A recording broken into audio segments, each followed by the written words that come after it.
Everyone, स्वागत है आप सबका आपके अपने YouTube channel envy study point में। आज हम वर्ल्ड हिस्ट्री से रूस की क्रांति करेंगे और टॉप 30 एमसीक्यू क्वेश्चंस करेंगे। क्वेश्चन इंपॉर्टेंट रहेंगे हर एग्जाम के लिए, तो वीडियो को एंड तक देखना। चैनल को अभी तक सब्सक्राइब नहीं किया तो चैनल को सब्सक्राइब कर लेना। वीडियो पसंद आती है तो शेयर लाइक करना मत भूलना। शुरू करेंगे आज का हमारा फर्स्ट क्वेश्चन है, रूसी क्रांति कब हुई?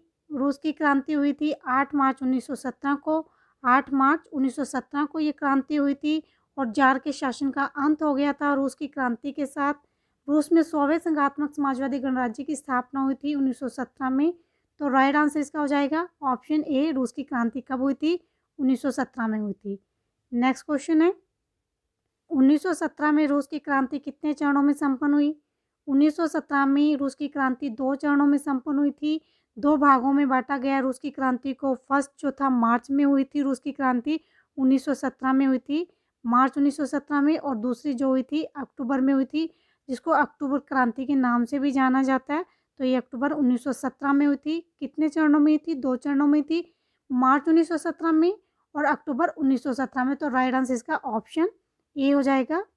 नेक्स्ट है, निम्नलिखित में से रूस की क्रांति का प्रमुख कारण है। कारण बताना है, रूस की क्रांति का क्या कारण था?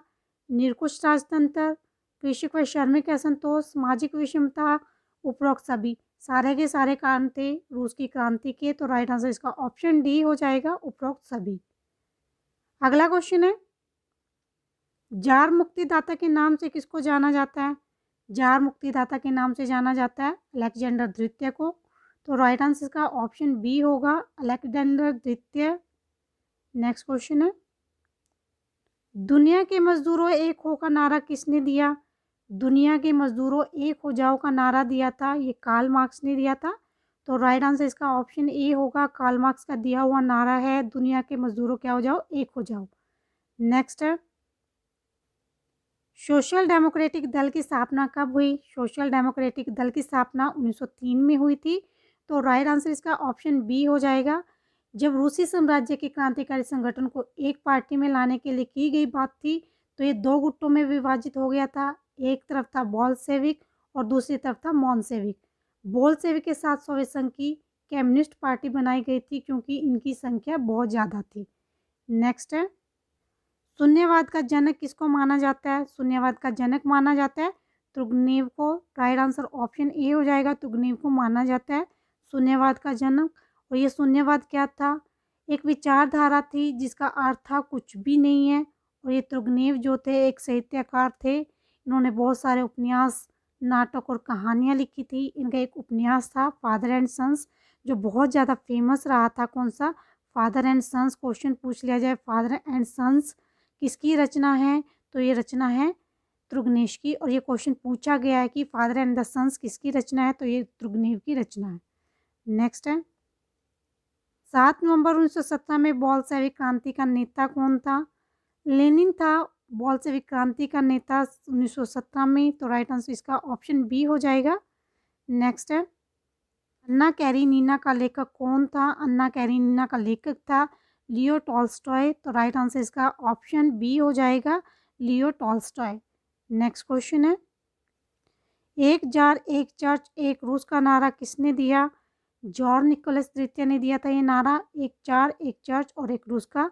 तो राइट आंसर इसका ऑप्शन सी हो जाएगा, जॉर्ज निकोलस तृतीय। नेक्स्ट है, आधुनिक रूस का निर्माता किसे माना जाता है? आधुनिक रूस का निर्माता माना जाता है स्टालिन को। तो ऑप्शन सी इसका राइट आंसर हो जाएगा, स्टालिन को माना जाता है आधुनिक रूस का निर्माता। नेक्स्ट क्वेश्चन है, स्टेट एंड रेवोल्यूशन कृति किसकी है? स्टेट एंड रेवोल्यूशन कृति है, ये कृति लेनिन की है। ऑप्शन बी का राइट आंसर हो जाएगा, लेनिन। नेक्स्ट क्वेश्चन है, उद्धारक जार किसे कहा जाता है? उद्धारक जार कहा जाता है निकोलस तृतीय को। तो राइट आंसर इसका ऑप्शन ए होगा, जॉर्ज निकोलस तृतीय को कहा गया है उद्धारक जार। जनतांत्रिक समाजवादी दल से संबंधित है। जनतांत्रिक समाजवादी दल से बोल्शेविक, मेंशेविक, व्लादिमीर इलियच लेनिन थे। तो राइट आंसर इसका उपरोक्त सभी हो जाएगा, ऑप्शन डी इसका राइट आंसर हो जाएगा। ये सारे के सारे किससे थे? जनतांत्रिक समाजवादी दल से संबंधित थे। और लेनिन का पूरा नाम पूछ लिया जाए तो उसका पूरा नाम क्या था? व्लादिमीर इलियच था लेनिन का पूरा नाम। नेक्स्ट है, बोल्शेविक सरकार द्वारा संकट के समय में स्थापित आर्थिक व्यवस्था है। बोल्शेविक सरकार द्वारा संकट के समय में स्थापित आर्थिक व्यवस्था युद्धकालीन साम्यवाद था। तो राइट आंसर इसका ऑप्शन ए हो जाएगा, युद्धकालीन साम्यवाद। नेक्स्ट है, रूस का लौह पुरुष किसे कहा जाता है? रूस का लौह पुरुष स्टालिन को कहा जाता है।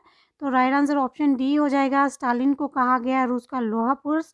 नेक्स्ट क्वेश्चन है, 3 मार्च 1918 को ब्रेस्ट लिटोवस्क की संधि किन दो देशों के मध्य हुई? ये रूस और जर्मनी के मध्य हुई थी 3 मार्च 1918 को ब्रेस्ट लिटोवस्क की संधि। तो राइट आंसर इसका ऑप्शन ए हो जाएगा, रूस व जर्मनी के बीच में। नेक्स्ट है, समाजवादी समाज के निर्माण के लिए बोल्शेविक सरकार ने जो कदम उठाए निम्न में से कौन सा विषम है? विषम बताना है कौन सा है? जो समाजवादी समाज के निर्माण के लिए बोल्शेविक सरकार ने कदम उठाए थे वो किसानों के जो कर थे उनको माफ़ कर दिया था। किसान अपनी भूमि पर अपनी जो ज़मीन थी उस पर खेती कर सकते थे। निजी जो संपत्ति थी उसको जब्त कर लिया था। बैंकों तथा इंश्योरेंस का राष्ट्रीयकरण कर दिया था। तो राइट आंसर इसका ऑप्शन ए हो जाएगा, विकेंद्रीकरण नियोजन की व्यवस्था लागू की गई थी, ये नहीं की थी बोल्शेविक सरकार के द्वारा। तो राइट आंसर इसका ऑप्शन ए हो जाएगा। नेक्स्ट है, रूस का नाम union of Soviet socialist Republic कब रखा गया? ये रखा गया था 1923 में। तो राइट आंसर इसका ऑप्शन डी हो जाएगा, 1923 में रखा गया था रूस का नाम union of Soviet socialist Republic. तो राइट आंसर इसका ऑप्शन डी हो जाएगा, 1923। नेक्स्ट है, ज़ारशाही व्यवस्था की समाप्ति किस वर्ष हुई? ज़ारशाही की जो व्यवस्था की समाप्ति थी रूस की क्रांति के साथ हुई थी। तो राइट आंसर इसका ऑप्शन ए हो जाएगा, मार्च 1917। नेक्स्ट है, 1905 की क्रांति को 1917 की क्रांति के लिए किस अन्य रूप में भी जाना जाता है? ड्रेस रिहर्सल के रूप में जाना जाता है 1905 की क्रांति को 1917 की क्रांति के लिए। तो राइट आंसर इसका ऑप्शन सी होगा, ड्रेस रिहर्सल। नेक्स्ट है, रूस की क्रांति में सफ्रागेट आंदोलन क्या था? सफ्रागेट आंदोलन था महिलाओं को मताधिकार प्रदान करने का एक आंदोलन था। महिलाओं को रूस में अधिकार नहीं था मत करने का। तो ये सफ्रागेट जो आंदोलन था वो महिलाओं को अधिकार दिलाना था मताधिकार का। तो राइट आंसर इसका ऑप्शन डी हो जाएगा, महिलाओं को मताधिकार प्रदान करने का आंदोलन। नेक्स्ट है, किस वर्ष को खूनी रविवार के नाम से जाना जाता है? 1905 के रविवार को जाना जाता है खूनी रविवार के नाम से। तो राइट आंसर इसका ऑप्शन सी हो जाएगा। क्यों जाना जाता है इसको खूनी रविवार के नाम से? रविवार का दिन था, सेंट पीटर्सबर्ग में निहत्थे प्रदर्शनकारी थे, वो अपनी याचिका पेश करने वाले थे किसको? जॉर्ज निकोलस द्वितीय को। लेकिन शाही गार्ड से उनको धक्के मारकर निकाल दिया जाता है। जो शाही गार्ड के सैनिक थे वो उन निहत्थे प्रदर्शनकारियों पर लाठियां और गोलियां बरसाते हैं, जिसकी वजह से क्या हो जाती है? उनकी हत्या हो जाती है, मृत्यु हो जाती है। बहुत सारे निर्दोष लोग मारे जाते हैं, जिसकी वजह से इसको क्या नाम दे दिया गया था? खूनी रविवार का नाम दे दिया गया था। 1905 की ये घटना है। तो राइट आंसर इसका क्या होगा? 1905। नेक्स्ट है, रूस में गृह युद्ध के दौरान किन शक्तियों ने रेड्स का विरोध किया? रेड्स का विरोध किन शक्तियों ने किया था? ग्रीन्स और वाइट्स दोनों ने ही रेड्स का विरोध किया था। तो राइट आंसर इसका ऑप्शन सी हो जाएगा, ग्रीन्स और वाइट्स, ए और बी दोनों। नेक्स्ट है, रूस में कोल खोज क्या था? रूस में कोल खोज थी एक सामूहिक खेती। तो राइट आंसर इसका ऑप्शन सी हो जाएगा, सामूहिक खेती थी कोल खोज। नेक्स्ट है, पूंजीपतियों के लिए मजदूर ही मुनाफा कमाता है, यह विचार किसका था? कार्ल मार्क्स का ये विचार था। कार्ल मार्क्स का मानना था कि मजदूर मेहनत करते हैं लेकिन उनका मुनाफा कौन लेके चले जाते हैं? पूंजीपति। तो ये किसका विचार था? कार्ल मार्क्स का विचार था। ऑप्शन ए इसका राइट आंसर हो जाएगा, कार्ल मार्क्स। नेक्स्ट है, रूसी साम्राज्य में मुस्लिम धर्म सुधारक क्या कहलाते थे? जांदिस्ट कहलाते थे। तो राइट आंसर इसका ऑप्शन सी हो जाएगा, मुस्लिम साम्राज्य के जो सुधारक थे उनको जांदिस्ट कहा जाता था रूसी साम्राज्य में। तो राइट आंसर इसका ऑप्शन सी हो जाएगा, जांदिस्ट। रूस में 1914 में कौन सा दल अवैध था? बोल्शेविक, रूसी समाज वर्कर पार्टी, बोल्शेविक, ये सारे के सारे दल 1914 में रूस में क्या थे? ये अवैध थे। तो राइट आंसर इसका ऑप्शन डी हो जाएगा, उपरोक्त सभी।